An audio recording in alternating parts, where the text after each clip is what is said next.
خوش آمدید کہتی ہوں عبادت رمضان کی اسپیشل ٹرانسمیشن میں. اور بچوں کی بات ایسے کیسے ہو سکتا ہے میں بھول جاؤں. بچے جو ہیں یہ وہ سرمایہ ہوتے ہیں, یہ وہ آگے والی نسل ہوتے ہیں جن کو ہمیں لے کے چلنا ہے. اور ہم سب کا فرض ہے ہم بچوں کو بڑے پیارے انداز میں, ہنسی مذاق کے انداز میں, خوبصورت انداز میں بچوں کو بتائیں کہ ہمارا مذہب کیا ہے, اور ان کی تربیت بھی ویسے کریں. بڑوں کی عزت کرنا, پیار پیار سے ان کو, جب یہ سب چیزیں ہم اپنے بچوں میں ڈیولپ کریں گے تو وہ آگے چل کے ایک پرفیکٹ, جسے کہتے ہیں نا اچھی تربیت, جسے ہم کہتے ہیں اچھی تربیت ان کو کرنا اچھے انداز میں. نہ کہ کچھ لوگ ہوتے ہیں نا بڑے تھپڑ مار کے, غصہ کر کے, ایسا نہیں. ایسا بچوں کو نہ ٹرین کریں. ہمارا رب ہم سے اتنا پیار کرتا ہے تو بچے تو پھول ہوتے ہیں, اور پھولوں سے تو ہمیں بہت نازک بھی ہوتے ہیں. تو بات کریں گے ابھی ہم. کوئی کال ہے؟ اچھا, عبداللطیف قصور سے. السلام علیکم. ہیلو. وعلیکم السلام. جی میرے پیارے بھائی, کیسے ہیں آپ؟ ٹھیک ہیں جی جی جی. السلام علیکم. ٹھیک الحمدللہ. جی آپ نے کال کی. جی جی, قصور میں آپ کا چینل دیکھا جا رہا ہے, ونس ٹی وی, جی بہت شکریہ. اور بچوں کے حوالے سے بڑا اچھا پروگرام ہے. بہت شکریہ.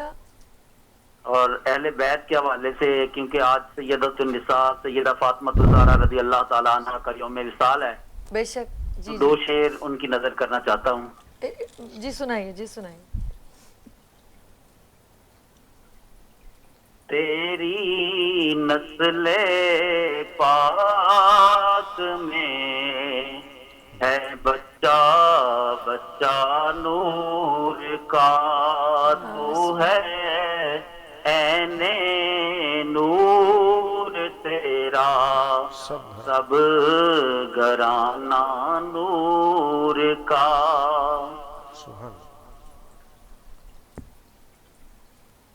سبحان اللہ, سبحان اللہ. اللہ پاک آپ کو خوش رکھے اور مولا علی کے صدقے میں آپ کو بے انتہا نوازے میرا رب. اور انہوں نے ابھی سنایا, اور اب ساتھ ساتھ آپ دو الفاظ ادا کریں تو اب آپ کو سنانا پڑے گا. کہ بٹتا ہے کائنات میں صدقہ ہائے ہائے ہائے, سبحان اللہ. بطول کا ہائے ہائے ہائے. سلطان دو جہان ہے بابا, بطول کا سلطان دو جہان ہے بابا, بطول کا.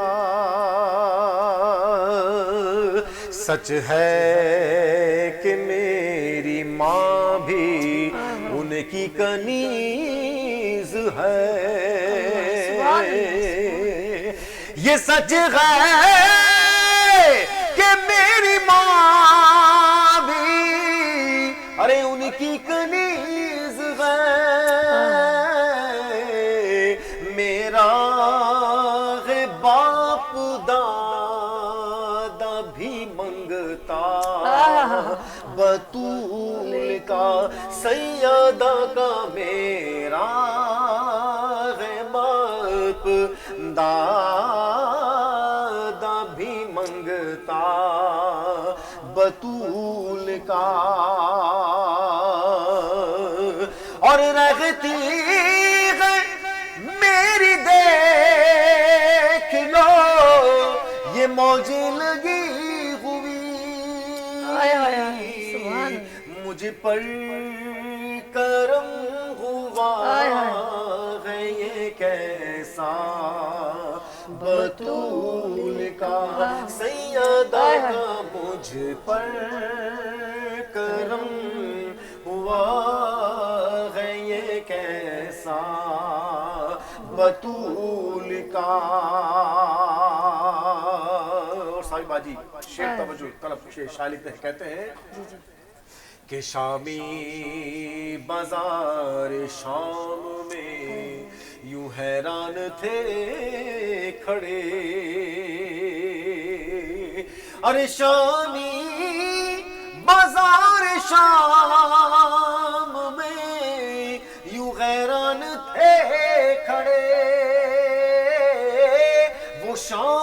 بازار شام میں حیران تھے کھڑے کہ قرآن پڑھ رہا تھا بیٹا بطول کا سیدہ کا قرآن پڑھ رہا تھا بیٹا بطول کا سیدہ کا قرآن پڑھ رہا تھا بیٹا بطول کا سبحان اللہ سبحان اللہ سبحان اللہ سبحان اللہ سیدہ زہرا کا بیٹا بطول کا. یہ باجی اتنی دردناک کہانی ہے کہ تمام شہادتوں کو اس شہادت پہ ناز ہے کہ پہلے کہلاتے تھے مدینے والے پھر کہلانے لگے کربلا والے. اور آپ خود تصور کریں کہ ڈاکٹر صاحب کی صاحبزادی ہوں آپ کی بیٹی ہوں ان کے بچے آپ کو کتنے عزیز ہوں گے. اور یہ تو وہ بچے تھے جو پوری کائنات کے مالکان جو شہزادے ہوں ان کے ساتھ کربلا پاک میں اس طرح کا معاملہ ہوا. اللہ پاک سیدہ پاک کے صدقے سے اللہ پاک ہمیں اہل بیت کی محبت نصیب عطا آمین ثم آمین. اور وہ اس دن میں ایک چھوٹی سی وہ دیکھ رہی تھی تو اس میں ویسے تو میں خود بھی پڑھتی ہوں اور سیدہ فاطمہ کی خوبصورت تسبیح ہے جو پڑھتی ہیں وہ اور سبحان اللہ وبحمدہ سبحان اللہ العظیم لا الہ الا اللہ محمد رسول اللہ لا حول ولا قوت. ہم لوگوں کو نا کچھ چیزیں شاید اتنی معلوم بھی نہیں اور یہ 33 بار پڑھنا تھوڑا تھوڑا پڑھنا نماز کے بعد یہ اگر ہمیں تھوڑی تھوڑی باتیں پتہ چل جائے نا تو بہت ساری ہمارے لیے آسانیاں. میں بہت بڑی بات کر رہا ہوں آپ کے صدقے میں پڑھ لو بھائی تھوڑا سا پڑھ لو. جی آپ نے بھی عمرہ نماز کے بعد آپ نے بھی عمرہ کیا ہوگا. جی جی جی میں کہتا ہوں اس پوری کائنات میں حرمین شریفین اور مدینہ شریف سے کوئی بڑی جگہ نہیں ہے. میں اس وقت روزے کی حالت میں لیکن آپ کربلا پاک ہو کر آئیں خدا کی قسم کھا کے کہوں گا. آپ یہ کہتی ہیں جی میری مخالفت ہو رہی ہے وہ میرے جالس ہیں وہ مجھ سے مخالف ہیں. یہاں تو پوری کائنات کی وہ جو واقعہ کربلا ہے کہ آئیے یہ وہ جگہ ہے جہاں مولا غازی عباس کے ایک ہاتھ کو قلم کیا گیا تھا. وہاں رو رو کے زار و قطار انسان کی وہ حالت ہو جاتی ہے. پھر بازار سے گزر کے ایک دوسری جگہ جاتے ہیں کہ یہاں پانی کی تلاش میں اور فیملی کی پانی کی تلاش میں. یہ وہ جگہ ہے جہاں مولا کا دوسرا ہاتھ شہید کیا گیا تھا. اور پھر آپ کی وہ جگہ ہے کہ جہاں وہ باب الحاجات کہلائی یعنی کوئی دعا آپ کی وہاں ریجیکٹ نہیں ہوتی ہے. تو کیا بارگاہ ہے کربلا. وہ پانی ویسی چیخ چیخ کے خود ہی اپنی معافیاں مانگ رہا ہوتا ہے. اس میں کوئی شک نہیں ہے. بات کروں گی ہم جیسے یہ ہمارے لیے کیسے سے ہر سال کے ہر دن ہم جب اپنے بچوں کو یہ سب بتاتے تو تبھی تو پتہ چلے گا کہ ہمارے مولا علی کی قربانیاں ان کے گھرانوں کی قربانیاں ان کے اجداد کی ان کے تمام لوگوں کی قربانیاں کیا تھیں اور اللہ کے نام پر تھی. اور بات کروں گی ہمارے پاس اس وقت سید محمد وحاج زیدی انتظار کریں کہ سبھی باجی جو ہیں مجھے موقع کب دیں گی تو موقع دے دیا جائے آپ کو. بچے انتظار کریں. بچوں غور سے سننا یہ کیا سنا رہے ہیں ہمیں. جی تو آپ نے ایک دم ٹھیک کہا کہ جب جناب میثم تمار کو ان کے قاتل ابن زیاد جب انہیں پھانسی دے رہا تھا درخت پہ لے جا کر تو تب جب وہ انہیں دی جا رہی تھی تب انہوں نے ایک شعر دہرایا. انہوں نے کہا کہ یہ زباں کاٹ دو جسم و جاں کاٹ دو مدحت مرتضیٰ کی سزا دو مجھے ٹکڑے ٹکڑے کرو میرا سارا بدن آگ لو آگ میں چلا دو مجھے جب میرے جسم کی راکھ بن جائے راکھ لو اور ہوا میں اڑا دو مجھے مدحت مرتضیٰ سے رکوں گا نہیں چاہے 100 بار سولی چڑھا دو مجھے. ایک دو دن نہیں صبح محشر تلک ایک دو دن نہیں صبح محشر تلک جس جگہ جب جہاں یہ ہوا جائے گی ایک حلالی موالی کا وعدہ رہا یا علی کی صدا یا علی کی انشاءاللہ. اب جیسے کہ رمضان شروع ہو چکا ہے سڑکوں پر بہت گہما گہمی ہے تو آج میں یہاں پروگرام کے لیے آ ہی رہا تھا کہ میں نے راستے میں دیکھا جب گاڑی چل رہی تھی اچانک سے گاڑی کے سامنے آ گئے. تو رمضان میں جو ہے وہ ضروری نہیں ہے ہمارا حق بنتا ہے کہ ہم جو ہے وہ ٹریفک رولز کو توڑے گاڑی کے سامنے آ جائے. ہمیں دوسرے کی روزے کی فکر نہیں ہے کہ اس کا روزہ جنت میں جائے ہمارا روزہ ہمارے گھر میں کھلے. تو اس کے لیے میں ایک شعر کہنا چاہوں گا. اجازت ہے؟ بالکل اور سے سنیے گا. बच के रहना हजरत इंसान, मैं रोजे से हूँ, जान ले लूंगा सभी की जान, मैं रोजे से हूँ। ला पकोड़े, ला समोसे, ला चने और फुल्कियाँ, ला मटन का कोरमा और नान, मैं रोजे से हूँ। तो नाजरीन, एक मरतबा फिर आप सबको सैयद मोहम्मद वहाज जैदी वीनस टीवी की रमजान ट्रांसमिशन इबादत रमजान में खुशामदीद कहते हैं। तो नाजरीन, आज हो चुका है तीसरा रोजा, बरस रही है उसकी रहमतें और बरकतें, मगर फिर भी सुधर नहीं रही है हजरत इंसान की हरकतें। अगरचे कर भी है शदीद, मगर इफ्तारी में मिलता है शरबत लजीज। होता है तरावी का एहतमाम ताकि बखैर हो दिन का अंजाम। उलेमा करते हैं नसीहतें ताकि साथ रहे उसकी रहमतें। तो करेंगे आज जिक्र कश्ती निजात का, सुनाएंगे किस्सा आपको हजरत नूह की साथ का। जनाब आदम के 1000 साल बाद खुदा ने अपने एक खास आदमी नूह को भेजा नबी बनाकर। जमीन पे आए जिन्हें लोग आज भी तरह तरह के नाम से पुकारते हैं। कोई नूह नजी अल्लाह कहता है, कोई सिर्फ नबी नूह कहता है, कोई कश्ती वाला नबी कहता है। तो जनाब नूह की जो उस जमाने की कौम थी ना, उस जमाने की बदतरीन कौम थी। वहाँ फाशगोई करना, नफसानी अपना ख्वाहिशात पे अमल करना और मासूमों पर जुल्म करना, गरीबों पे जुल्म करना आम था।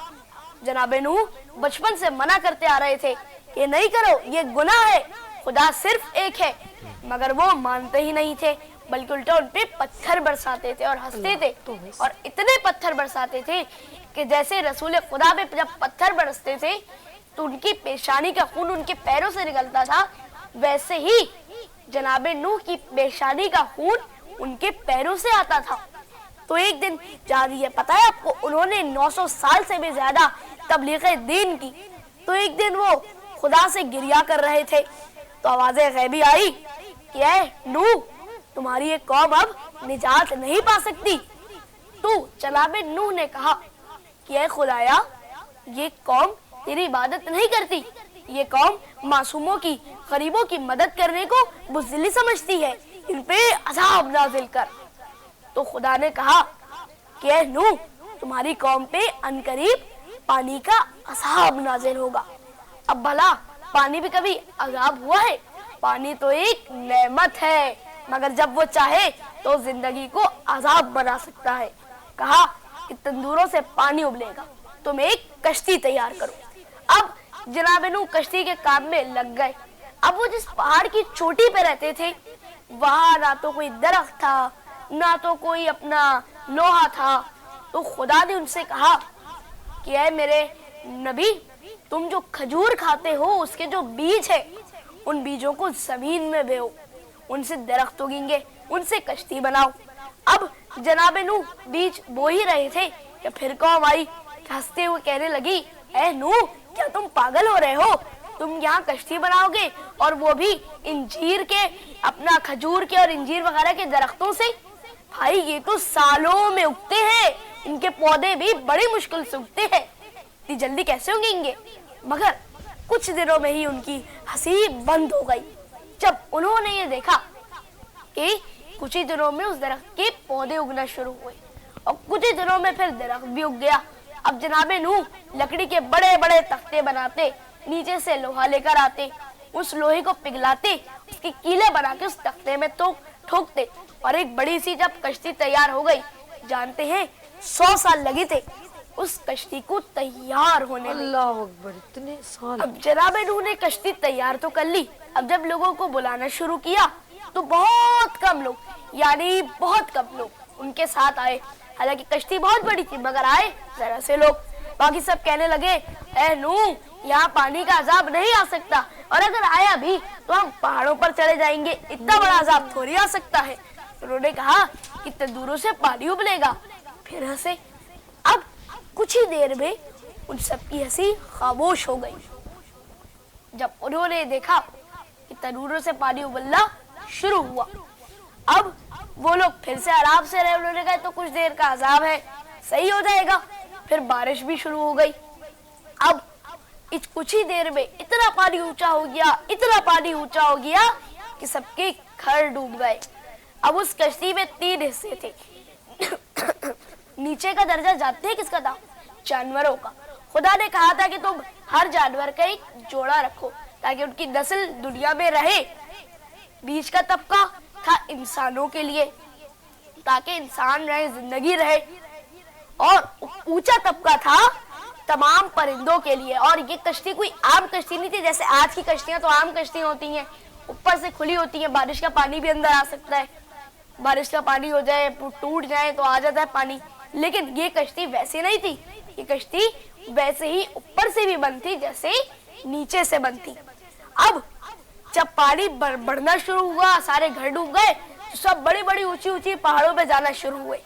तो जनाबे नूह ने देखा कि उनके बेटे, एक बेटे जो किनान थे, वो भी सबके साथ हैं, काफिरों के साथ, और उनकी ज़ौजा भी। उन्हें आवाज दी कि किनान कश्ती में आ जाओ, तुम निजात पालोगे। तो उनकी जनाबे नूह की ज़ौजा यानी कि जनाबे किनान की वालिदा और किनान मिलके कहते हैं कि बाबा जान, हम कोई पागल तो नहीं है, पानी कोई इतना ऊंचा थोड़ी पहुंचेगा कि पहाड़ों तक पहुंच जाए। अनकरीब हम पहाड़ों तक पहुंच जाएंगे और अज़ाब रुक जाएगा। अब कुछ ही देर में इतना पानी बढ़ा, इतना पानी बढ़ा, इतना पानी बढ़ा कि अब ना तो कोई पहाड़ था ना दरख्त था। अब जब जनाबे किनान जो थे तो डूब के मर गए, तो अब बाप के दिल में बेटे की मोहब्बत थी, वो गमगीन हुए। तो खुदा ने कहा कि ऐ मेरे नबी, ऐ नूह, तुम्हारा बेटे के अमाल अच्छे नहीं थे, तुम्हारी बात नहीं मानता था, तो हमने उसे तुम्हारे अहल से निकाल दिया है। और जानते हैं 5 माह तक जनाबे नूह की कश्ती ने पूरी दुनिया की सैर की। फिर बिलाखिर एक पहाड़ थी बहुत बड़ी, उससे जाके टकराई और रुक गई। 5 माह तक वहीं रुकी रही। अब एक दिन जनाबे नूह ने कबूतर को लिया, उसे कहा कि जाओ जमीन से देख कर आओ कि पानी खुश्क हुआ या नहीं। तो अब वो कबूतर जमीन पे गया। अब वो एक जो है ना अपना एक टहनी से उठा के ले आया। जनाबे नूह ने वो टहनी देखी, उसके पैर देखे तो कीचड़ में थे। तो उन्होंने देखा, वो समझ गए कि पानी खुश्क होना शुरू हो गया है। तो उन्होंने, उनके बेटों ने उसी पहाड़ पे खुदा का शुक्र किया। उनके पहले बेटे से अरबी नस्ल चली, दूसरे से यूनानी और तीसरे से तुर्की नस्ल चली। और इस तरह उन्होंने और उनके बेटे ने मिलके जिंदगी को फिर से आबाद किया। जानते हैं, जब वो पानी का अज़ाब जो था खत्म हो गया तो वापस आए। उन्होंने देखा कि कोई घर नहीं है, बस एक छोटे सी झोपड़ी है जिसमें चिराग रोशन है। वो अंदर गए कि भाई ये कैसे हो सकता है। उन्होंने जाके देखा तो एक, जानते हैं, जब वो कश्ती तैयार कर रहे थे तो एक रोजाना बूढ़ी सी मोमिना थी, आती गठली बांधकर, कहती नबी अल्लाह, क्या कश्ती तैयार हो गई? वो कहते नहीं, अभी तैयार नहीं हुई, जब तैयार हो जाएगी तो मैं तुम्हें बुला लूंगा। वो मोमिना औरत रोजाना आती, शाम तक इंतजार करती, अब वापस घर चली जाती। अब जनाबे नूह ने पूछा अंदर जाकर, तुम पे पानी का कोई अजाब नहीं आया? तो पानी का अजाब यहाँ तो नहीं था। फिर पूछा यहाँ कोई पानी नहीं आया? मैंने कहा नहीं, बस कुछ दिनों पहले फुहार हुई थी हल्की सी और बारिश भी हुई थी और कुछ भी नहीं हुआ। तो परेशान हुए। उन्होंने अल्लाह से पूछा कि ऐ परवरदिगार, ये क्या माजरा है? तो खुदा ने जवाब दिया कि ऐ मेरे नबी, ये माजरा ये है कि तुम्हें याद है तुमने इससे वादा किया था कि जब कश्ती तैयार हो जाएगी मैं तुम्हें बुला लूंगा, मगर तुम इसे बुलाना भूल गए। तो इसकी जिम्मेदारी तो मेरी थी, तुम भूल गए, लेकिन वादे की जिम्मेदारी मेरी थी, तो इसलिए मैंने पानी का अजाब इसके करीब आने नहीं दिया। तो बच्चों, इससे हमने क्या सीखा कि खुदा को सरकश लोग पसंद नहीं है। जैसे जनाबे नूह का बेटा, चाहे वो नबी का बेटा ही क्यों ना हो, अगर सरकश हो तो खुदा उसे नबी के अहल से निकाल देता है। सुभान अल्लाह, बात है सैयद मोहम्मद वाज। यानी कि जब पूरी किस्सा सुनाने के बाद नबी का, और उन्होंने उसकी वो भी बता दी, इसका देखो ये अल्लाह पाक सबको बराबर समझता है। एक ही सफ में खड़े हो गए महमूद और अयाज, ना कोई बंदा रहा, نہ کوئی بندہ نواز. ہم نے کچھ کلاسز بنائی ہوئی ہیں لیکن جب نماز ہوتی ہے تو سب ایک ہی صف میں کھڑے ہوتے ہیں, جب مرتے ہیں سب کی قبر ایک ہوتی ہے اور ایک کفن میں جاتے ہیں. اس بات کو یاد رکھیں. یا کوئی برانڈ اور کوئی چھوٹا بڑا نہیں ہوتا ہے. یہاں لیں گے چھوٹی سی بریک اور ملتے ہیں بریک کے بعد عبادت رمضان کی اسپیشل ٹرانسمیشن کے ساتھ.